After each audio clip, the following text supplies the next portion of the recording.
Hi guys, and welcome to today's session of the Hindu Decode by Geoid. നമ്മളിന്ന് എടുത്തിരിക്കുന്ന news നിങ്ങൾക്ക് ഇവിടെ കാണാം. Indian astronaut Shubhanshu Shukla prepares to head back home. ഈ ഒരു ന്യൂസിൻ്റെ റെലവൻസ്, ഈ ഒരു ന്യൂസ് നമ്മുടെ ജി എസ് പേപ്പർ 3ലും അതേപോലെ ജി എസ് പേപ്പർ 2ലും വളരെ ഇമ്പോർട്ടൻ്റ് ആണ്. IRലും അതേപോലെ നമ്മുടെ സയൻസ് ആൻഡ് ടെക്നോളജിയിലും. സയൻസ് ആൻഡ് ടെക്നോളജിയുടെ കാര്യം ആദ്യം പറയാം. ഇത് ഇന്ത്യൻസിൻ്റെ ആ ഒരു അച്ചീവ്മെൻറ്റ് കാണിക്കുന്നതാണല്ലേ സ്പേസിൽ. അതായത് it highlights India's growing presence in the space exploration. അത് മാത്രമല്ല, ഇതിപ്പോൾ ഇൻ്റർനാഷണൽ സ്പേസ് സ്റ്റേഷൻ വിസിറ്റ് ചെയ്യുന്ന ആദ്യത്തെ ഇന്ത്യനാണ് ശുഭാൻഷു ശുക്ല. ഇത് വളരെ ഇമ്പോർട്ടൻ്റ് ആയിട്ടുള്ളൊരു മൈൽ സ്റ്റോൺ ആണ്. ആൻഡ് 41 വർഷത്തിന് ശേഷം സ്പേസിലോട്ട് പോകുന്ന ഫസ്റ്റ് ഇന്ത്യനാണ്. Is first Indian space after 41 years. അതാണ് ആ ഒരു ഇന്ത്യൻ അച്ചീവ്മെൻറ്റ് ഇൻ സ്പേസ്. അത് വളരെ ഇമ്പോർട്ടൻ്റ് ആണ് G S paper 3 science and ടെക്നോളജിയിൽ. അതേപോലെ ഈ മൈക്രോഗ്രാവിറ്റി എക്സ്പെരിമെൻറ്റും കാര്യങ്ങളൊക്കെ നടത്തിയിട്ടുണ്ടായിരുന്നു. അത് കാണിക്കുന്നത് ഇന്ത്യയുടെ ആ ഒരു സയൻറ്റിഫിക് കേപ്പബിലിറ്റി നമുക്ക് അവിടെ കാണാൻ പറ്റും. ഇത് കണ്ടക്ട് ചെയ്തത് ഈ ഒരു microgravity experiment it was conducted from Indian labs. ആ ഒരു സ്പേസ് റിസർച്ച് ആൻഡ് ഇന്നോവേഷൻ. അതേപോലെ ഇത് കാണിക്കുന്നത് ഇന്ത്യയുടെ ആ ഒരു സയൻറ്റിഫിക് കേപ്പബിലിറ്റി ആണ്, ആ ഒരു റിസർച്ച് എക്സലൻസ് ആണ് കാണിക്കുന്നത് അല്ലെ. അതേപോലെ ഇന്ത്യയുടെ ആ ഒരു അംബീഷൻ, ലൈക്ക് ഒരു leader in space based scientific ഇന്നോവേഷൻസിൽ ആ ഒരു ഐഡിയയെ പ്രൊമോട്ട് ചെയ്യുന്ന ഒരു ന്യൂസാണ്. ഇത് നമുക്കറിയാം, ആക്സിയോം സ്പേസും അതേപോലെ സ്പേസ് എക്സും. This mission carried out with the axiom space and space X. അത് കാണിക്കുന്നത് ആ ഒരു ഇന്റർനാഷണൽ ആൻഡ് ഒരു പ്രൈവറ്റ് കൊളാബറേഷൻ ആണ്. അത് ഈ പുതിയ സ്പേസ് എക്കോണമിയിൽ ഒരു ട്രെൻഡാണത്. അത് ഇപ്പോൾ സയൻസ് ആൻഡ് ടെക്കിൽ ഇതൊക്കെയാണ് മെയിനായിട്ട് നോക്കാനുള്ളത്. അതാണ് ഈ ഒരു ന്യൂസിനെ science and technology G S paper 3 important ആക്കുന്നത് ഇതൊക്കെയാണ് മെയിനായിട്ട്. അതേപോലെ ഇന്റർനാഷണൽ റിലേഷൻസ് IR എടുക്കുകയാണെന്നുണ്ടെങ്കിൽ സ്പേസ് ഡിപ്ലോമസിയാണ്. ഇന്ത്യയുടെ ആ ഒരു ഇന്റർനാഷണൽ സ്പേസ് കോഓപ്പറേഷനിലുള്ള ആ ഒരു റോള് എൻഹാൻസ് ചെയ്യുന്ന ഒരു ന്യൂസാണത്. അതേപോലെ US ബേസ് ചെയ്തിട്ടുള്ള ഫേംസ്, നമ്മുടെ സ്പേസ് എക്സ് ആണെന്നുണ്ടെങ്കിൽ ഇവരായിട്ടുള്ള ആ ഒരു ടൈപ്പ്, അത് ഇമ്പോർട്ടൻ്റ് ആണ്. And it contribute to better India US space relations. ഇന്ത്യയുടെ ആ ഒരു ടെക്നോളജിക്കൽ പവർ അത് പ്രൊമോട്ട് ചെയ്യുന്നതാണല്ലേ. അതേപോലെ നമുക്ക് വികസിത് ഭാരതിന്റെ വിഷനൊക്കെ ഉണ്ടല്ലോ 2047. It aligns with the vision of Viksit Bharat. ഇതൊക്കെയാണ് മെയിനായിട്ട്. അതേപോലെ നിങ്ങൾക്ക് എസ്സേയിൽ, അതായത് നമുക്ക് എത്തിക്സിലും എസ്സേയിലും ഇന്റർവ്യൂലും ഒക്കെ പറയാൻ പറ്റും. ഇതൊരു നാഷണൽ പ്രൈഡിനെ തന്നെ റിഫ്ലക്ട് ചെയ്യുന്ന ഒരു ന്യൂസാണ്. It is an inspiration for youth. And India's commitment to scientific progress. ഈ സൊസൈറ്റി, അതായത് സൊസൈറ്റിക്ക് വേണ്ടിയിട്ടുള്ള സയൻസ് ഫോർ സൊസൈറ്റി. അതിന് ഏറ്റവും നല്ലൊരു എക്സാമ്പിളാണ് ഈ സ്റ്റുഡൻസ് ഒക്കെ പുള്ളിയായിട്ട് ലൈവായിട്ട് ഇന്ററാക്ട് ചെയ്തിട്ടുണ്ടായിരുന്നു. അത് പിന്നെ വേറെ പല ഫീൽഡുകളായിട്ടുള്ള പല ഫീൽഡില്, അതായത് സ്റ്റെം ഫീൽഡിലൊക്കെ he spread awareness and interest in STEM fields and all. അതും വളരെ ഇമ്പോർട്ടൻ്റ് ആണ്. ഇനി നമുക്ക് ന്യൂസിലോട്ട് പോവാം. അപ്പോൾ ഈ ന്യൂസ് എടുക്കുമ്പോൾ അപ്പോൾ എന്താണ്, കഴിഞ്ഞ കുറേ നാളുകളായിട്ട് ന്യൂസിലെ ട്രെൻഡിങ് ആയിട്ടുള്ള ഒരു ടോപ്പിക്കാണ്. അതേപോലെ നിങ്ങൾ സോഷ്യൽ മീഡിയാസിലും വളരെയധികം പോസ്റ്റ് ഇതിനെ പറ്റിയിട്ട് കണ്ടിട്ടുണ്ടാവും. നമുക്കറിയാം, ഇന്ത്യയുടെ എയർഫോഴ്സ് പൈലറ്റ് ആയിരുന്ന Shubhanshu Shukla, he went to space as a part of a mission called Axiom mission. പുള്ളി ഇന്റർനാഷണൽ സ്പേസ് സ്റ്റേഷനിൽ നിന്നു ഏകദേശം 2.5 വീക്സിനടുത്തായി. ഇതെന്താണ് സ്പെഷ്യൽ എന്ന് ചോദിച്ചാൽ, ഇന്റർനാഷണൽ സ്പേസ് സ്റ്റേഷൻ വിസിറ്റ് ചെയ്യുന്ന ആദ്യത്തെ ഇന്ത്യനാണ്. അതേപോലെ രാകേഷ് ശർമ്മയ്ക്ക് ശേഷം, രാകേഷ് ശർമ്മയായിരുന്നു ആ ഒരു 1984 he is the first Indian in space. He was the first Indian in space. 41 വർഷമായി. അതിനുശേഷമാണ് നമ്മൾ ശുഭാൻഷു ശുക്ല പോകുന്നത്. This is the next big step. ഈ ഒരു ഗ്ലോബൽ സ്പേസ് സയൻസിൽ ഇന്ത്യയുടെ ആ ഒരു വളർന്നു വരുന്ന ഒരു റോള് നമുക്കിവിടെ കാണാൻ സാധിക്കും. ആൻഡ് ഒരുപാട് സയന്റിഫിക് എക്സ്പെരിമെന്റ്സ് നടത്തിയിട്ടുണ്ടായിരുന്നു അല്ലെ. സീറോ ഗ്രാവിറ്റിയിൽ they have conducted scientific experiments in space. From Indian research labs and universities. ഏകദേശം 60ഓളം ഇന്റർനാഷണൽ സയൻസ് പ്രൊജക്ട്. അതിൽ like it took part in 60 international science project with 31 countries. PM മോദിയായിട്ട് സംസാരിച്ചിരുന്നു. അതേപോലെ ഇന്ത്യൻ സ്റ്റുഡൻസുമായിട്ട് സംസാരിച്ചിരുന്നു. ഈ റേഡിയോ വഴി, സ്പേസിലുള്ള ഒരു റേഡിയോ സിസ്റ്റം വഴി ഇവർ സംസാരിച്ചിരുന്നു. And they shared India's culture and ambition with the world.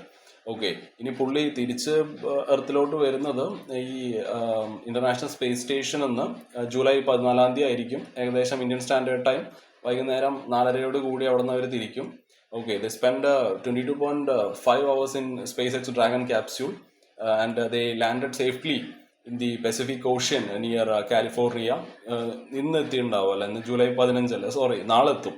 Okay, നാളെ 3 മണിക്ക് അവരെത്തും. And they will go through a 1 week recovery program. Okay, ആ ഒരു ഗ്രാവിറ്റി മാറുന്നതിലോ ഉണ്ടാവുന്ന കുറച്ച് ഇഷ്യൂസ് ഉണ്ടാവും. ഓക്കെ, സോ ആ ഒരു എർത്തുമായിട്ട് പിന്നീട് ഒന്ന് അഡ്ജസ്റ്റ് ചെയ്യാൻ വേണ്ടിയിട്ട് ഒരാഴ്ചത്തെ ഒരു റിക്കവറി പ്രോഗ്രാം ഉണ്ടാവും. ഓക്കെ, സോ അതെന്തുകൊണ്ടാണ് മാറ്റർ ആവുന്നുള്ള കാര്യം ഞാൻ പറഞ്ഞല്ലോ. ഇന്ത്യയുടെ ആ ഒരു സ്പേസ് ഗ്രോത്ത് കാണിക്കുന്നതാണ്, ആ ഒരു ഗ്ലോബൽ പാർട്ട്ണർഷിപ്പ് കാണിക്കുന്നതാണ്. ഓക്കെ, അതേപോലെ തന്നെ സ്റ്റുഡൻസിനെയും ഇനി വളർന്നുകൊണ്ടിരിക്കുന്ന ഈ യങ് സയൻറ്റിസ്റ്റിനെല്ലാം ഒരുപാട് എൻകറേജ് ചെയ്യുന്നുണ്ട്. ഓക്കെ, പ്രത്യേകിച്ച് ഇന്ത്യയിൽ. and it helps India to gain a stronger place in space diplomacy. Okay, അതേപോലെ ടെക്നോളജിക്കൽ ലീഡർഷിപ്പിലും. ഓക്കെ, സോ ഇത് വളരെ പ്രൗഡായിട്ടുള്ള ഒരു ഹിസ്റ്റോറിക്കൽ മൂവ്മെൻ്റ് ആണ് ഇന്ത്യക്ക്. സോ നമുക്ക് നമ്മുടെ നെക്സ്റ്റ് ന്യൂസിലോട്ട് പോവാം. Tibet related issues thorn in India China relations എന്ന് പറയും. സോ ഇത് നമ്മുടെ ടിബറ്റ് ഇഷ്യൂ ആണ്. ഇന്ത്യ ചൈന റിലേഷൻ ഇപ്പോഴാണ് ഇവിടുത്തെ മെയിൻ ആയിട്ടുള്ള പ്രശ്നം. നമുക്കറിയാം, it is highly relevant for this civil services exam. നമുക്ക് GS പേപ്പർ 2 IR ഇന്റർനാഷണൽ റിലേഷനിലും, അതേപോലെ തന്നെ GS പേപ്പർ 3 നമുക്ക് ഇന്റേണൽ സെക്യൂരിറ്റി, ബോർഡർ മാനേജ്മെന്റ് പോലത്തെ കാര്യങ്ങൾ വരുന്നുണ്ട്. സോ ആ ഒരു ഹെഡിലും ഈ ഒരു ന്യൂസ് വളരെയധികം ഇമ്പോർട്ടൻ്റ് ആണ്.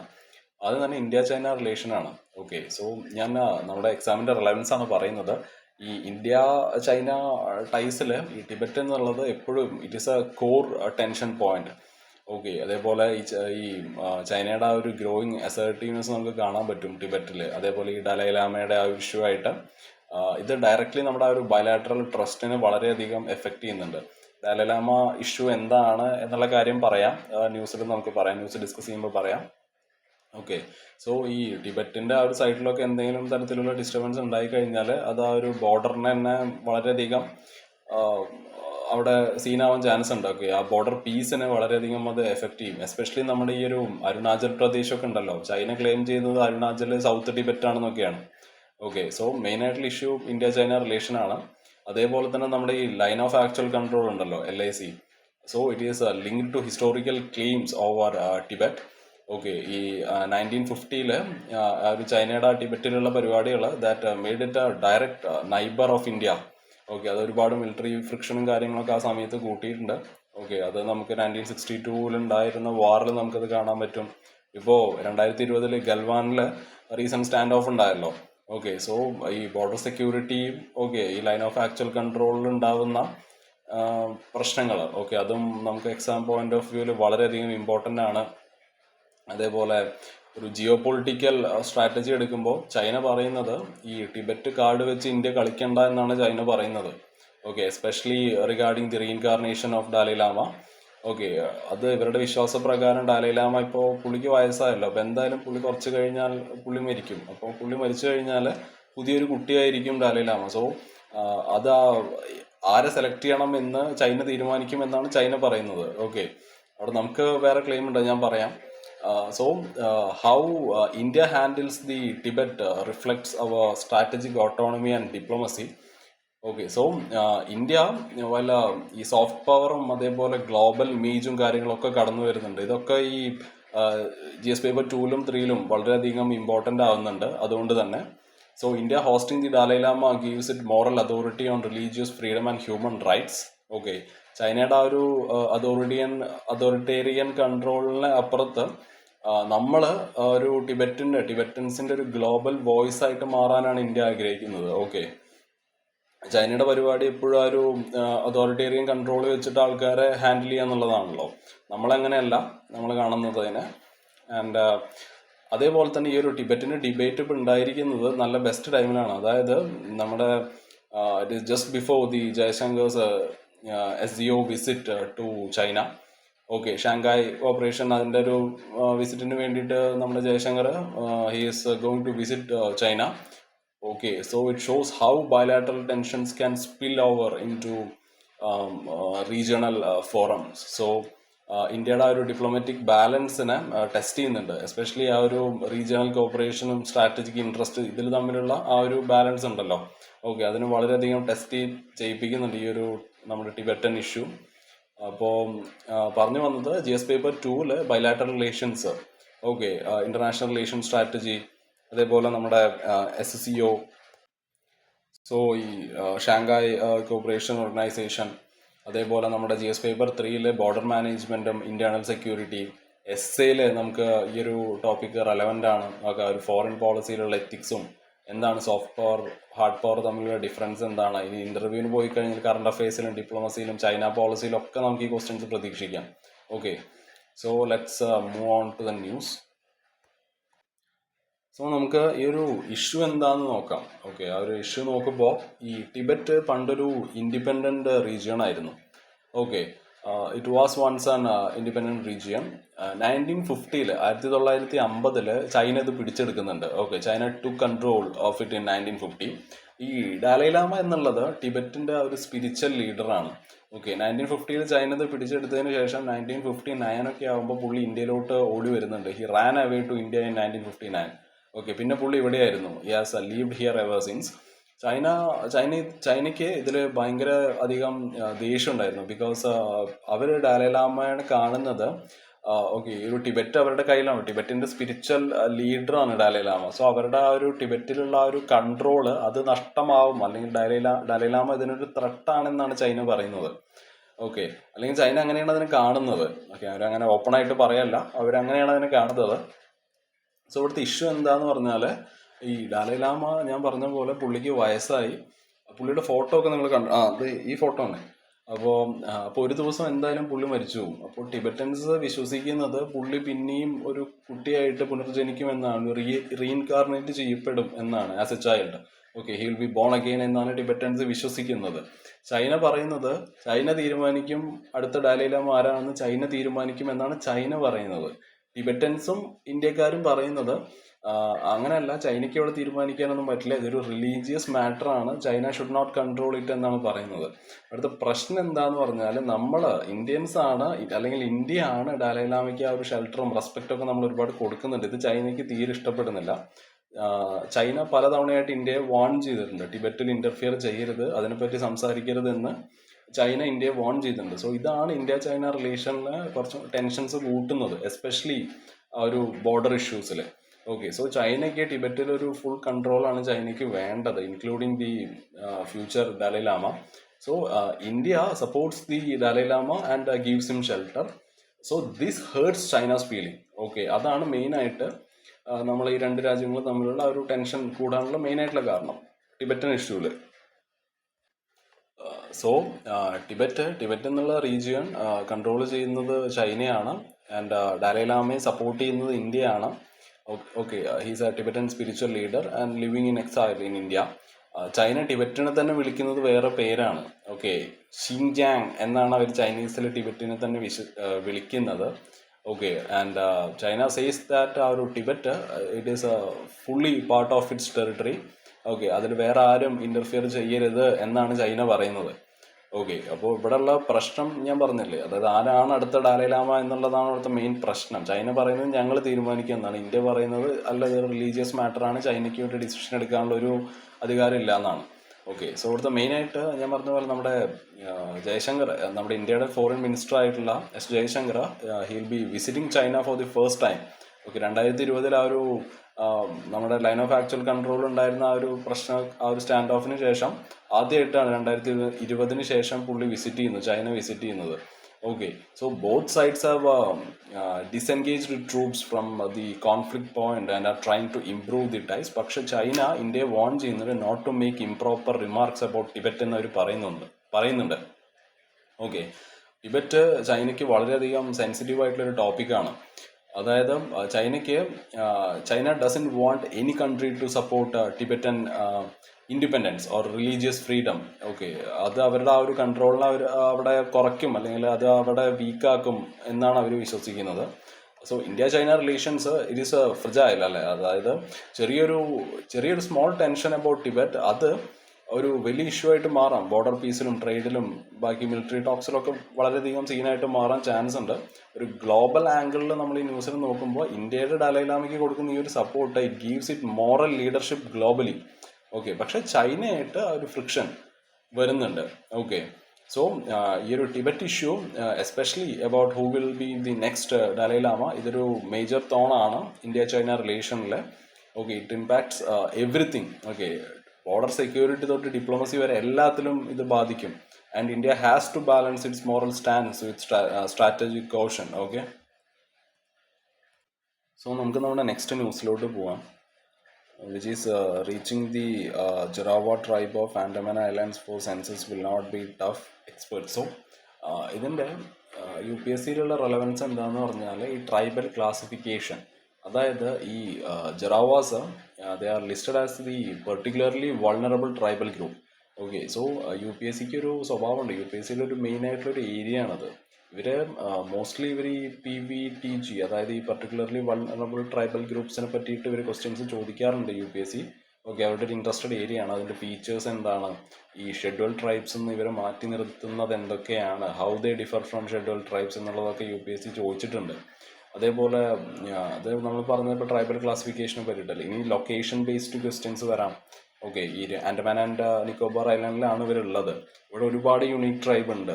ഈ ജറാവ ട്രൈബും ഗ്രേറ്റ് ആൻഡമാനീസും ഓങ്, അതേപോലെ ഈ സെന്റിനലീസും ഒക്കെ. ഈ സെന്റിനലീസിനെ ഇവരുടെ കാര്യം പറയുമ്പോൾ ഇവർ പുറം ലോകമായിട്ടൊന്നും വേറെ ഒരു കണക്ഷൻ ഇല്ലാത്ത ആൾക്കാരാണ്. ഓക്കെ, അതാണ് ഇവിടുത്തെ മെയിനായിട്ടുള്ള ഹൈലൈറ്റ്, അതാണ്. പിന്നെ ഇവർ ഭയങ്കര വളരെയധികം ഏൻഷ്യൻ്റ് ആയിട്ടുള്ള ഒരു ട്രൈബൽ ഗ്രൂപ്പാണ് ഇവർ. ഓക്കെ, ഇതിനിടയിൽ ഇപ്പോഴൊന്നും അല്ല, കുറച്ച് മുമ്പ് ഏതൊരു അമേരിക്കക്കാരൻ ഇവിടെ ഇങ്ങോട്ട് പോയിട്ട് ഈ നോർത്ത് സെന്റിനലീസ് എന്ന് പറയുന്ന ഒരു ഐലൻഡ് ഉണ്ട്. സോ പുള്ളി അവിടെ പോയിട്ട് ഇവരെ ക്രിസ്ത്യാനിറ്റിയിലോട്ടൊക്കെ കൺവേർട്ട് ചെയ്യാനൊക്കെ നോക്കുന്ന ഒരു പരിപാടിയൊക്കെ ഉണ്ടായിരുന്നു. പുള്ളി തിരിച്ചു വന്നില്ല, പുള്ളിയെ അവർ കൊന്നു. ഓക്കെ, സോ ഇവർക്ക് അങ്ങനത്തെ ഒരു പ്രശ്നമുണ്ട്. അവിടെ പോയ പകുതി ആൾക്കാരും തിരിച്ചു വരാത്തൊരു സാഹചര്യമാണ് നമുക്ക് കാണാൻ പറ്റുന്നത്. സോ നമുക്ക് തിരിച്ചു വരുമ്പോൾ ഗവൺമെൻറ് ഇനീഷ്യേറ്റീവ്സ്, അതായത് ഇപ്പോൾ സെൻസസ് വരുന്നുണ്ടല്ലോ 2027 ഓക്കെ, സോ അവിടെ ആ ഒരു ട്രൈബൽ ഏരിയാസിലൊക്കെ എങ്ങനെയാണ് ഇത് കണ്ടക്ട് ചെയ്യുന്നത്. ഓക്കെ, ഒരു ഗവൺമെൻറ് ഇനീഷ്യേറ്റീവിൻ്റെ ആ ഒരു ആംഗിളിൽ നമുക്ക് ഈ ന്യൂസിനെ കാണാം. ഓക്കെ, സോ അതേപോലെ ഇന്ത്യൻ സൊസൈറ്റി, നമുക്ക് GS പേപ്പർ 1 ഇന്ത്യൻ സൊസൈറ്റി വരുന്നുണ്ട്. അപ്പോൾ ട്രൈബൽസ് നേരിടുന്ന ഇഷ്യൂസ്, അവരുടെ ആ ഒരു നൊമാഡിക് ലൈഫ് സ്റ്റൈലും ഹെൽത്ത് കെയറിലോട്ടുള്ള അവരുടെ ആക്സസും അവരുടെ പോപ്പുലേഷനിൽ വരുന്ന മാറ്റങ്ങളൊക്കെ നമുക്കതിൽ ഉൾപ്പെടുത്താവുന്നതാണ്. അതേപോലെ തന്നെ ആ ഒരു ഡെമോഗ്രഫിക് ട്രെൻഡ്. ഓക്കെ, ഈ പോപ്പുലേഷൻ ഗ്രോത്ത് ഉണ്ടല്ലോ, ഈ വൾണറബിൾ ട്രൈബൽ ഗ്രൂപ്പ്സിന് ഇടയിലുള്ള ആ ഒരു population growth. So population growth among a vulnerable group due to effective policies and all, അതാണ് ഈ ഒരു ഡെമോഗ്രഫിക് ട്രെൻഡ് എന്നുള്ള ആ ഒരു ആംഗിളിൽ നോക്കുമ്പോൾ അതങ്ങനെ. അതേപോലെ GS paper 2 governance and welfare schemes. Okay, so ഈ ഒരു ട്രൈബൽ വെൽഫെയർ, അതായത് ഇവിടെ ഈ ഡോക്ടർ രത്തൻ ചന്ദ്രക്കാറിൻ്റെ ഒക്കെ ഒരു റോള്, അത് എന്താണെന്ന് നമുക്ക് പറയാം, ന്യൂസിൽ പറയുന്നുണ്ട്. So it is an example, it is a successful example of trust building with the tribes. Okay, so ഈ ഗവൺമെൻറ്റിൻ്റെ റോള്, അതായത് to ensure inclusion in national programs like the census without violating tribal autonomy. Okay, അപ്പോൾ ഗവൺമെൻറ്റിൻ്റെ role വരുന്നുണ്ട്. Tribal welfare governance GS paper 2 governance and വെൽഫെയറിൽ വരാം. അതേപോലെ technology and ഡെവലപ്മെൻറ്റിൽ GS പേപ്പർ 3 സാറ്റലൈറ്റ് ഇമേജറി ഒക്കെ വെച്ചിട്ട് ഇത് the use of satellite imagery and technology in tribal outreach and ഈ ഒരു ഡെമോഗ്രഫിക് സർവേസിലൊക്കെ ആ ഒരു ആംഗിളിൽ നമുക്ക് ഈ ന്യൂസിനെ കാണാം. ഓക്കെ, സോ ഇങ്ങനെ വളരെ ഇമ്പോർട്ടൻ്റ് ആണ്, പ്രത്യേകിച്ച് ട്രൈബൽ ഹെൽത്തും എഡ്യൂക്കേഷൻ പോളിസീസൊക്കെ ആയിട്ട് റിലേറ്റ് ചെയ്യാം. This topic also support the answers related to the tribal health and education policies, census planning. Okay, ഇങ്ങനത്തെ സെൻസിറ്റീവ് ഏരിയാസിലുള്ള സെൻസസ് പ്ലാനിങ്, അതേപോലെ humanitarian public service models and also വളരെ important ആയിട്ടുള്ളൊരു ന്യൂസാണ്. Okay, so നമുക്ക് ന്യൂസിലോട്ട് കിടക്കാം. So ഈ ജറാവാസിനെ പറ്റിയിട്ടാണല്ലോ നമ്മുടെ ന്യൂസ്. സോ ഈ ജറാവാസ് എന്നുള്ളത് they are one of the oldest tribes in the world. Okay, അവർ ജീവിക്കുന്നത് ആൻഡമാൻ ഐലൻഡ്സിലാണ്. ചെറിയ നൊമാഡിക് ഗ്രൂപ്പ്സ് ആയിട്ടാണ് അവർ ജീവിക്കുക. ഒരു 40-50 ആൾക്കാരൊക്കെ ഉണ്ടാവുക നൊമാഡിക് ഗ്രൂപ്പ്. അങ്ങനെയാണ് അവർ ജീവിക്കാറ്. ഓക്കെ, ഇവരുടെ ഒരു വേ ഓഫ് ലൈഫ് നമ്മുടെ ആ ഒരു പഴയ ഹണ്ടർ ഗ്യാദറേഴ്സിനെ പോലെ ഹണ്ട് ചെയ്ത് ജീവിക്കുന്നവരാണ്. ഓക്കെ, പ്രകൃതിയോട് വളരെയധികം അടുത്ത് അല്ലെങ്കിൽ ജീവിക്കുന്ന ആൾക്കാരാണ് ഇവർ. They live very closely to the nature. Okay, പിന്നെ ഇവരെ നമ്മുടെ ഗവൺമെൻറ് PVTG ഗ്രൂപ്പിൽ ഉൾപ്പെടുത്തിയിട്ടുണ്ട്. ഈ പർട്ടിക്കുലർലി വൾണറബിൾ ട്രൈബൽ ഗ്രൂപ്പിൽ ഉൾപ്പെടുത്തിയിട്ടുള്ള ആൾക്കാരാണ് ഈ Jarawa tribes. Okay, they are recognized as a particularly vulnerable tribal group by the government. Okay, ഇവരുടെ പോപ്പുലേഷൻ ഗ്രോത്ത് എടുക്കുമ്പോൾ 1998 കണക്ക് പ്രകാരം ഏകദേശം 260ഓളം ജറാവാസ് ആയിരുന്നു ഉണ്ടായിരുന്നത്.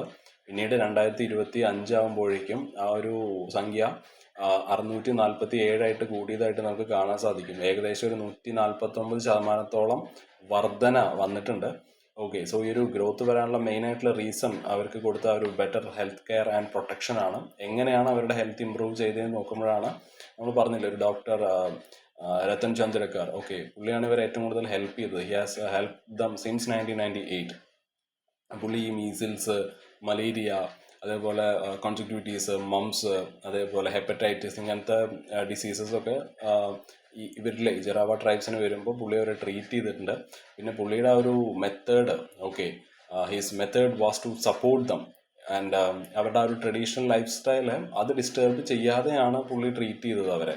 ഓക്കെ, സോ അവരിപ്പോൾ മോഡേൺ ഡിസീസസ് ഒന്നും അവർക്കില്ല. Now they don't suffer from modern diseases. നമ്മുടെ ഡയബറ്റീസും ബാക്കി ഹാർട്ട് പ്രോബ്ലംസും കാര്യങ്ങളൊന്നും അവർക്കില്ല. അവരുടെ ലൈഫ് എക്സ്പെക്റ്റൻസി ഇപ്പോൾ 50 വയസ്സിന് മേലെയായിട്ട് കൂടിയിട്ടുണ്ട്. അവരുടെ child birth it is very safer. So 2027 സെൻസസിൻ്റെ കാര്യം എടുക്കുമ്പോൾ നമ്മുടെ 27 വരാൻ പോകുന്ന സെൻസസ് ഏകദേശം 6ഓളം മേജർ ട്രൈബ്സിന്, ആൻഡമാൻ ആൻഡ് നിക്കോബാർ ഐലൻഡിൽ മാത്രമുള്ള 6 ട്രൈബ്സിന് ഇൻക്ലൂഡ് ചെയ്യുമെന്നാണ് പറഞ്ഞിരിക്കുന്നത്. ഈ ഒരു ജറാവാസും അതിൽ ഇൻക്ലൂഡഡ് ആണ്. ഓക്കെ, സോ ഈ റിമോട്ട് ഏരിയാസിൽ ഏകദേശം ഒക്ടോബർ 1 കൂടി 2026 ഒക്ടോബർ 1 കൂടിയിട്ട് റിമോട്ട് ഏരിയാസിൽ ഇവർ കണക്കെടുക്കും. ഓക്കെ, ബാക്കിയുള്ള റെസ്റ്റ് ഓഫ് ഇന്ത്യയിൽ അത് 2027 മാർച്ച് 1 ആകുമ്പോഴായിരിക്കും. ഓക്കെ, സോ മുമ്പ് ഈ ഒരു പോപ്പുലേഷൻ, പ്രത്യേകിച്ച് ഈ ജറാവൻസിനൊക്കെ കൗണ്ട് ചെയ്യുന്നത് വളരെയധികം ഡിഫിക്കൽട്ടായിരുന്നു, ബിക്കോസ് ദേ അവോയ്ഡഡ് ഔട്ട്സൈഡേഴ്സ്. പക്ഷേ ഇപ്പോൾ നമ്മൾ അവരുമായിട്ട് കുറച്ചും കൂടി we have now trust has been build. Okay, so ഒഫീഷ്യൽസിന് they can accurately count them. Okay, അവർക്ക് വിശ്വാസമായി നമ്മൾ അങ്ങോട്ട് ആക്രമിക്കുമെന്നല്ല, അവർ സഹായിക്കാനാണ് നമ്മുടെ ഒരു ലക്ഷ്യമെന്ന് ആ ഒരു ട്രൈബ്സിന് മനസ്സിലായി. പിന്നെ സാറ്റലൈറ്റ് ഇമേജറിയും അതേപോലെ റെഗുലർ ഹെൽത്ത് കെയർ കോൺടാക്ട്സ് ഒക്കെ വെച്ചിട്ട് it also help to keep in track. So ഒന്നുകൂടി സിവിൽ സർവീസിൻ്റെ റെലവൻസ് എന്താണെന്ന് പറഞ്ഞാൽ ഒരു ട്രൈബൽ വെൽഫെയർ പോളിസീസ് ഉണ്ടല്ലോ. ഓക്കെ, അതും അതേപോലെ it highlights the health care in remote areas. GS paper 2 governance welfare സ്കീംസിലും അതേപോലെ സൊസൈറ്റിയും ട്രൈബ്സും തമ്മിലുള്ള ഒരു റിലേഷൻ GS പേപ്പർ 1 സൊസൈറ്റിയിൽ വളരെയധികം ഇമ്പോർട്ടൻ്റ് ആണ്. ഓക്കെ, സോ നമുക്ക് നമ്മുടെ നെക്സ്റ്റ് ന്യൂസിലോട്ട് പോവാം, which is climate change is changing where and how Indians are living. So ഇതിൻ്റെ ഒരു സിവിൽ സർവീസ് UPSCയുടെ ഒരു റിലവൻസ് നോക്കുമ്പോൾ പ്രിലിംസിൽ എൻവയോൺമെൻറ്റ് എക്കോളജി ഉണ്ടല്ലോ നമുക്ക്. സോ ഈ ക്ലൈമറ്റ് ചേഞ്ചിൻ്റെ ഇമ്പാക്ട്സ്, അതായത് ഈ വരൾച്ചയും അതേപോലെ വെള്ളപ്പൊക്കവും ടെമ്പറേച്ചർ റൈസും അതൊക്കെ ആയിട്ട് കണക്റ്റ് ആവുന്നുണ്ട് ഈ ഒരു ന്യൂസ്. പിന്നെ ജോഗ്രഫി ആ ഒരു പോയിന്റ് ഓഫ് വ്യൂവിൽ നോക്കുകയാണെന്നുണ്ടെങ്കിൽ മൈഗ്രേഷനിൽ വരുന്ന പാറ്റേൺസും അതേപോലെ റെയിൻഫോൾ വേരിയേഷൻസ്, ഓക്കെ, ടോപ്പോഗ്രഫി, അതേപോലെ കറണ്ട് അഫെയർസിലാണെന്നുണ്ടെങ്കിൽ കുറച്ച് റിയൽ കേസ് സ്റ്റഡീസ് നമ്മൾ നോക്കുന്നുണ്ട് ഈ ഒരു ന്യൂസിൽ. ഓക്കെ, ഇന്ത്യയിലും ബംഗ്ലാദേശിലും ഉണ്ടായിട്ടുള്ളത്. ഓക്കെ, പ്രിലിംസിൽ ഇങ്ങനെയൊക്കെയാണ്. ഇപ്പോൾ മെയിൻസിലോട്ട് വരുമ്പോൾ നമുക്ക് GS പേപ്പർ 1 സൊസൈറ്റി വരുന്നുണ്ട്, അല്ല ഇന്ത്യൻ സൊസൈറ്റി വരുന്നുണ്ട്.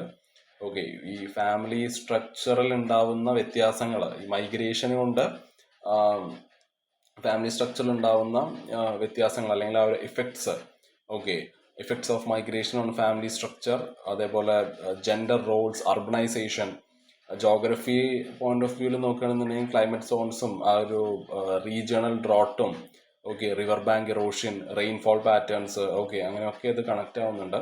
അതേപോലെ ജനറൽ സ്റ്റഡീസ് പേപ്പർ 2 ഗവർണൻസും വെൽഫെയർ സ്കീംസും, ഓക്കെ, ആ ഒരു മൈഗ്രേഷൻ പോളിസീസ് അതിലുണ്ടാവുന്ന കുറവുകളും, ഓക്കെ, അതേപോലെ ഈ വൾണറബിൾ സെക്ഷൻസ് വരുന്നുണ്ടല്ലോ, അതായത് women, children, okay, they are affected due to the forced migration. Okay, അതാണ് GS പേപ്പർ 2 ഇതിന് ഇമ്പോർട്ടൻ്റ് ആവുന്നത്. അതേപോലെ GS പേപ്പർ 3 അതായത് ഈ എക്കോണമിക് സെക്യൂരിറ്റിയും ഡിസാസ്റ്റർ മാനേജ്മെൻറ്റും അഗ്രികൾച്ചർ, എൻവയോൺമെൻറ്റ്, അങ്ങനെ ഈ ന്യൂസൊക്കെ കണക്റ്റ് ആവും. അതായത് എൻവയോൺമെൻറ്റിൻ്റെ കാര്യം എടുക്കുകയാണെന്നുണ്ടെങ്കിൽ, അതായത് ഈ climate change how climate change causes displacement and disrupts the livelihood. Okay, അതേപോലെ അഗ്രികൾച്ചറിൻ്റെ കാര്യം എടുക്കുമ്പോൾ ഈ ക്രോപ്പ് ഫെയിലിയേഴ്സും വെള്ളം കിട്ടാത്തൊരവസ്ഥ, ഓക്കെ, ഒരു വാട്ടർ സ്കാസിറ്റി, ഡിസാസ്റ്റർ മാനേജ്മെൻറ്റിലെ ഈ ക്ലൈമറ്റ് ഇൻഡ്യൂസ്ഡ് മൈഗ്രേഷൻ, അതിലുണ്ടാവേണ്ട പ്ലാനിങ്ങും കാര്യങ്ങളൊക്കെ, അതേപോലെ ഈ ലേബേഴ്സിനെ ചൂഷണം ചെയ്യുന്നത്, ഓക്കെ, മെയിൻലി നമ്മുടെ ഒരു ഇൻഫോർമൽ സെക്ടർ ജോബിലൊക്കെ ആ ഒരു ഡെപ്റ്റ് സൈക്കിളും കാര്യങ്ങളൊക്കെ എക്കോണമിക് സെക്യൂരിറ്റിയിൽ വരുന്നുണ്ട്. ഓക്കെ, സോ അതൊക്കെയാണ് ഈ ഒരു ന്യൂസിന് ഇമ്പോർട്ടൻ്റ് ആക്കുന്നത്. നമുക്ക് നമ്മുടെ ന്യൂസിലോട്ട് കിടക്കാം. So climate change and rural migration, അതായത് ഈ ക്ലൈമറ്റ് മൈഗ്രേഷൻ എന്നതുകൊണ്ട് ഉദ്ദേശിക്കുന്നത് ആൾക്കാർ അവരുടെ സ്വന്തം വീടുകൾ വിട്ട് പോവാൻ ഫോഴ്സ് ചെയ്യപ്പെടുകയാണ്. അതായത് people are force to leave their homes ഈ ഒരു ക്ലൈമറ്റ് റിലേറ്റഡ് ആയിട്ടുള്ള പ്രോബ്ലംസ് കാരണം. അതായത് അത് ചിലപ്പോൾ സഡൻ ആയിട്ട് വരുന്ന ഡിസാസ്റ്റേഴ്സ് ആയിരിക്കാം. ഓക്കെ, ഈ വെള്ളപ്പൊക്കമൊക്കെ ഉണ്ടല്ലോ, ഫ്ലഡ് അല്ലെങ്കിൽ സൈക്ലോൺസ് ഒക്കെ, ഇതൊക്കെ സഡൻ ഡിസാസ്റ്റേഴ്സ് ആയിട്ട് നമുക്ക് കാണാൻ പറ്റും. അല്ലെങ്കിൽ മെല്ലെ വരുന്ന അതായത് സ്ലോലി വരുന്ന ചേഞ്ചസും ഉണ്ട്. അതായത് ഈ ടെമ്പറേച്ചറിൽ ഉണ്ടാവുന്ന ഒരു റൈസും അതേപോലെ വരൾച്ചയും, ഓക്കെ, അതേപോലെ സീ ലെവൽ റൈസ്, ഡ്രോട്ട്, ഇതെല്ലാം. അതായത് ഇത് യൂഷ്വലി ഒരു രാജ്യത്തിൻ്റെ ഉള്ളിൽ തന്നെ നടക്കുന്നതാണ്. ഓക്കെ, ഇതൊരു ഇന്റർനാഷണൽ മൈഗ്രേഷനിലോട്ട് പോകണ്ട. This is usually within their own country. Okay, so എന്തുകൊണ്ടാണ് ഈ റൂറൽ ഏരിയയിലുള്ള ആൾക്കാർ മൈഗ്രേറ്റ് ചെയ്യുന്നതെന്ന് ചോദിച്ചാൽ ക്ലൈമറ്റ് ചേഞ്ച് ആണ് ഇവിടുത്തെ ഏറ്റവും വലിയ ഇഷ്യൂ. ഓക്കെ, ക്ലൈമറ്റ് ചേഞ്ച് അഗ്രികൾച്ചറിനെ വളരെയധികം ബാധിക്കുന്നുണ്ട്. ഓക്കെ, അവരുടെ ക്രോപ്പ് ഫെയിലിയറും അതേപോലെ ഈ വെള്ളം കിട്ടാത്തൊരവസ്ഥയും. സോ ആൾക്കാർക്ക് അവിടെ ജീവിക്കുന്ന റൂറൽ ഏരിയയിലുള്ള ആൾക്കാർക്ക് they can survive on farming anymore. Okay, അതുകൊണ്ട് അവർ സിറ്റീസിലോട്ട് മൈഗ്രേറ്റ് ചെയ്യുകയാണ്. Okay, to earn money through labour. So ഞാൻ നേരത്തെ നമ്മൾ റെലവൻസ് പറയുമ്പോൾ പറഞ്ഞില്ലേ, കുറച്ച് കേസ് സ്റ്റഡീസ് നമുക്ക് നോക്കാനുണ്ട്. ഓക്കെ, അതവിടെ വരുന്നുണ്ട്. അതായത് ഈ ബണ്ടൽഖണ്ഡ് ഏരിയ ഒക്കെ ഉണ്ടല്ലോ, നമ്മുടെ ഈ ഉത്തർപ്രദേശ്, മധ്യപ്രദേശ്, ആ ഒരു ഏരിയ. സോ അവിടെ ഫ്രീക്വൻ്റ് ആയിട്ട് വരൾച്ച വന്നുകൊണ്ടിരിക്കുകയാണ്. ഓക്കെ, അവർ ഈ ഡ്രോട്ട് ഇങ്ങനെ ഫേസ് ചെയ്തുകൊണ്ടിരിക്കുകയാണ്. അതേപോലെ അവിടെ വെള്ളമില്ല, അതായത് വളരെ കുറച്ച് റെയിൻഫോളേ കിട്ടുന്നുള്ളൂ. ഭയങ്കര ഹൈ ടെമ്പറേച്ചറാണ്. അതുകൊണ്ട് തന്നെ അവരുടെ വിളകൾക്ക്, അവരുടെ crops, farmers are losing their crops. പിന്നെ അവർ കടക്കെണിയിലോട്ട് പെടുകയാണ്. Okay, they are getting into ഡെപ്റ്റ് ആൻഡ് അവർ സിറ്റീസിലോട്ട് മൈഗ്രേറ്റ് ചെയ്ത് തുടങ്ങി. അവർ ഡൽഹിയിലോട്ടും ബാംഗ്ലൂരിലോട്ടൊക്കെ വന്നു തുടങ്ങി. ഓക്കെ, സോ അവരുടെ വർക്കിൻ്റെ കാര്യം എടുക്കുമ്പോൾ ഈ ഡെയിലി വേജ് ജോബ്സ് ഉണ്ടല്ലോ, അതായത് സെക്യൂരിറ്റി ഗാർഡായിട്ടും അല്ലെങ്കിൽ ഈ ധാബകളിലൊക്കെ വർക്ക് ചെയ്യാണ് അവരിപ്പോൾ. ഓക്കെ, സോ അതിൻ്റെ ഒരു ഫലമായിട്ട് അവരുടെ ഫാമിലീസ് ദേ ബ്രേക്ക് അപ്പാർട്ട്, അല്ലേ. Their kids suffer in school. അതേപോലെ വിമൻ അവർക്ക് ഒരു കുറച്ചും കൂടി ബേർഡനും റിസ്ക്കും ഒക്കെ കൂടുന്നതായിട്ടാണ് നമുക്ക് കാണാൻ പറ്റുന്നത്. സോ നമ്മുടെ ഈ ബണ്ടേൽഖണ്ഡ് കഴിഞ്ഞു. ഇനി ബംഗ്ലാദേശിൻ്റെ കാര്യം ഞാൻ പറഞ്ഞിട്ടുണ്ടായിരുന്നല്ലോ. സോ അവിടെയുള്ള ഒരു ചാർപ്പൗളി വില്ലേജിലുള്ളൊരു കാര്യം, അതും നമുക്കൊരു കേസ് സ്റ്റഡി ആയിട്ട് എടുക്കാം. ഓക്കെ, സോ ഈ ഒരു വില്ലേജ് ഉള്ളത് ഈ ജമുന റിവറിൻ്റെ തീരത്താണ്. ഓക്കെ, അവിടെ അതായത് എപ്പോഴും അവിടെ ഫ്ലഡും റിവർ ഇറോഷനും ഒക്കെയാണ്. ഓക്കെ, സോ ഇവരുടെ വീടുകളൊക്കെ they get washed away and families they are അവർ ആദ്യം അടുത്തുള്ള സിറ്റീസിലോട്ട് പോകും. പിന്നീട് അവർ അവരുടെ ക്യാപിറ്റൽ ബംഗ്ലാദേശ് ആണല്ലോ, ധാക്കയിലോട്ട് അവർ മാറുകയാണ് ചെയ്യുന്നത്. ഓക്കെ, സോ അവിടെ പിന്നീട് അവർ അവിടെ ചെല്ലുമ്പോൾ അവർ ചെയ്യുന്ന ജോലികൾ ഒന്നെങ്കിൽ അവർ റിക്ഷ പുള്ളേഴ്സ് ആയിരിക്കാം, അല്ലെങ്കിൽ ഈ ബ്രിക്ക് ക്ലീൻ ലേബറേഴ്സ് ആണ്. ഈ ബ്രിക്ക് ക്ലീൻ ലേബേഴ്സ് എന്നുകൊണ്ട് ഉദ്ദേശിക്കുന്നത് ഈ ഇഷ്ടിക ചൂളകളിലൊക്കെ വർക്ക് ചെയ്യുന്ന ആൾക്കാരുണ്ടല്ലോ. ഇഷ്ടിക ചൂള എന്നാണ് എൻ്റെ നാട്ടിലൊക്കെ പറയുന്നത്. സോ നിങ്ങൾക്ക് മനസ്സിലായില്ല, ചുവന്ന കല്ല് അതിൽ വർക്ക് ചെയ്യുന്ന ആൾക്കാർ. സോ അങ്ങനത്തെ ജോലികളിലോട്ട് അവർ മാറുകയാണ്. അവർ ബ്രിക്ക് ക്ലീൻ ലേബറേഴ്സ് എന്ന് ഉദ്ദേശിക്കുന്നത് അതിനെയാണ്. പിന്നെ റിക്ഷ പുള്ളേഴ്സ് ആവുകയാണ് കുറേ ആൾക്കാർ. സോ ഇത് നല്ലൊരു എക്സാമ്പിളാണ്. അതായത് എങ്ങനെയാണ് ഈ ഒരു ക്ലൈമറ്റ് ചേഞ്ച് അവരുടെ ആ ഒരു ഹോം, അവരുടെ അതിനെങ്ങനെയാണ് ഡിസ്ട്രോയ് ചെയ്യുന്നത്. Like example of how climate change destroy their homes and push entire family to move എന്നതിനൊരു എക്സാമ്പിളാണ് ഈ ഒരു ചർപ്പാവളി വില്ലേജ് നമുക്ക് തരുന്നത്. അതേപോലെ മഹാരാഷ്ട്രയിലെ ഒരു നമ്മുടെ ഷുഗർ കെയിൻ മൈഗ്രേഷൻ എന്നൊരു പരിപാടി ഉണ്ട്. അതായത് ഈ അവിടെയുള്ള ഈ വിദർഭയും മറാത്ത്വാഡയൊക്കെ ഇവിടെയൊക്കെ എപ്പോഴും ഡ്രോട്ടാണ്, അതായത് വരൾച്ചയാണ്. ഓക്കെ, അവിടെ റെയിൻഫോൾ വളരെയധികം കുറവാണ്. ഹീറ്റ് വേവ്സ് ഒക്കെ വളരെയധികം വരുന്നൊരു സ്ഥലമാണ്. ഓക്കെ, അപ്പോൾ അവിടെ ഇത്രയ്ക്ക് ഡ്രോട്ടായത് കാരണം ആൾക്കാർ അവിടെ ഒരുപാട് ഷുഗർ കെയിൻ ഫാക്ടറീസും കാര്യങ്ങളൊക്കെ ഉണ്ട് ഇവിടെ ഈ വെസ്റ്റേൺ മഹാരാഷ്ട്രയിൽ. ഓക്കെ, അവർ കർണാടക സൈഡിലൊക്കെ. സോ ആൾക്കാർ ഒരു 4 to 6 months അവർ മൈഗ്രേറ്റ് ചെയ്യും. ഓക്കെ, ഈ ഷുഗർ കെയിൻ ഹാർവെസ്റ്റ് ചെയ്യാനുള്ള ഒരു സീസൺ ആകുമ്പോൾ അവർ ഷുഗർ കെയിൻ കട്ട് ചെയ്യാൻ വേണ്ടിയിട്ട് അവർ മഹാരാഷ്ട്ര, അതായത് വെസ്റ്റേൺ മഹാരാഷ്ട്രയിലോട്ടും കർണാടകയിലോട്ടും ഒക്കെ മാറുന്നൊരു ട്രെൻഡ് ഉണ്ട്. അവർ പേയേഴ്സ് ആയിട്ടായിരിക്കും, ഹസ്ബൻഡ് വൈഫായിട്ടായിരിക്കും അവർ വർക്ക് ചെയ്യുക. അതേപോലെ ഈ contractors they give money in advance. പക്ഷേ ഈ വിളകൾ കുറവായത് കാരണം അവരൊരു കടക്കെണിയിൽ അവർ പെടുകയാണ്. The workers are getting trapped in the ഡെപ്റ്റ്. ഓക്കെ, സോ ഒരുപാട് വയസ്സായ ആൾക്കാരടക്കം ഈ ഒരു മൈഗ്രേഷനിൽ ജോയിൻ ചെയ്യുന്നുണ്ട്. So they live in plastic tents. Okay, ഒരു ടോയ്ലറ്റോ ഇലക്ട്രിസിറ്റിയോ ഒന്നും ഇല്ലാത്ത ഒരു സാഹചര്യത്തിലാണ് അവർ ജീവിക്കുന്നത്. ഓക്കെ, സോ ഈ തിയറി എടുക്കുമ്പോൾ, അതായത് ഈ അഡാപ്റ്റേഷനും ക്രൈസിസും തമ്മിലുള്ള ഒരു വ്യത്യാസം, അതായത് അഡാപ്റ്റേഷൻ്റെ കാര്യം പറയുമ്പോൾ മൈഗ്രേഷൻ ഹെൽപ്സ് പീപ്പിൾ സർവൈവ് അല്ലേ, and earn when farming fails. പക്ഷെ ക്രൈസിസ്, അതായത് ഈ മൈഗ്രേഷൻ അത് ഫോഴ്സ്ഡ് ആവുമ്പോൾ, അതായത് ചോയ്സ് അല്ലാതെ അതൊരു ഫോഴ്സ് ചെയ്യപ്പെട്ടാണ് അവർ മൈഗ്രേറ്റ് ചെയ്യുമ്പോൾ അത് അവരുടെ ഫാമിലീസിനെ ബ്രേക്ക് ചെയ്യുന്നുണ്ട്, and it increases the suffering അല്ലേ.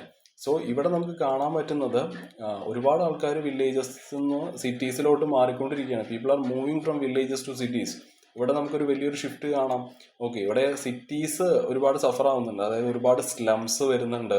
ഓക്കെ, പ്രഷർ ഓൺ ജോബ്സ്, അതേപോലെ വെള്ളത്തിലും ഹൗസിങ്ങിലും എല്ലാവിടെയും പ്രശ്നം വരുന്നുണ്ട്. വില്ലേജ് സഫർ ചെയ്യുന്നുണ്ട്, അതായത് we can see the decreasing amount, അതായത് ഈ ഒരു farm workers, the lack of farm workers, അതേപോലെ ഒരുപാട് ദാരിദ്ര്യം, പോവർട്ടി നമുക്ക് കാണാൻ പറ്റും വില്ലേജസിൽ. ഓക്കെ, ഗവൺമെന്റിന്റെ പോളിസി ഇവിടെ വളരെയധികം ഇമ്പോർട്ടൻ്റ് ആണ് to manage the climate migration properly. Okay, that's the urgent need right now. So ഇതിൻ്റെ ഒരു ഗ്ലോബൽ റെലവൻസ് എടുക്കുമ്പോൾ ഇന്ത്യയുടെ situation it is similar to what's happening in many other climate hit countries. So it shows that how climate change is a human crisis, not just an environmental one. Okay. So that's it guys. അപ്പോൾ നാളെ നമുക്ക് വേറെ കുറച്ച് newses ആയിട്ട് കാണാം. Okay, bye, have a nice day.